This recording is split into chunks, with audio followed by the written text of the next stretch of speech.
C'est une rencontre organisée par OCHA, rencontre qui a permis des échanges avec la presse autour de la question humanitaire dans la partie est de la RDC. À ce jour, 6,4 millions de déplacés internes faisant que les besoins humanitaires deviennent de plus en plus énormes, comme l'explique le coordonnateur humanitaire en RDC, Bruno Lemarquis, lors de la présentation de la situation actuelle et les défis de la réponse humanitaire dans les pays à 3 mois de la fin de l'année. C'était lors d'un café de presse. Donc la question foncière, la question de l'exploitation des ressources naturelles, la question des flux financiers illicites, ce sont des causes sous-jacentes de nombreux conflits au Congo. Il faut toujours travailler plus sur ça. Que dès qu'il y a une opportunité, on change un peu la manière d'opérer et on travaille main dans la main les acteurs humanitaires, les acteurs de développement, les institutions financières internationales et les acteurs de paix pour s'attaquer aux causes des vulnérabilités.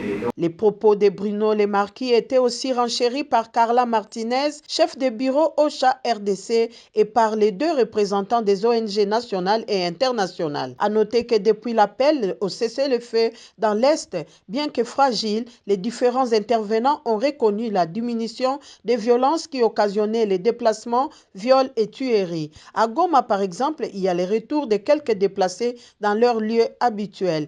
Mais je voudrais surtout m'appesantir sur quelques faits que nous déplorons malheureusement sur le terrain.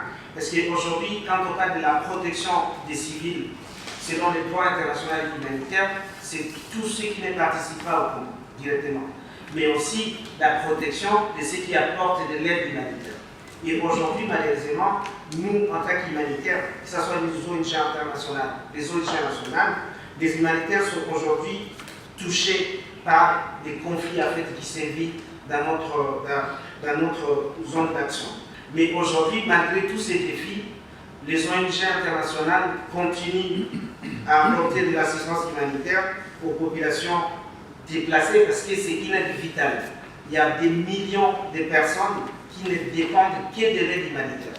Alors, notre mission principale est de coordonner les actions des organisations, de coordonner les actions des acteurs locaux et de mener des plaidoyers en faveur des ONG nationales pour améliorer leurs conditions de travail via un financement de qualité et un partenariat équitable. Nous faisons l'interface entre le gouvernement, la coordination humanitaire et les bailleurs des fonds.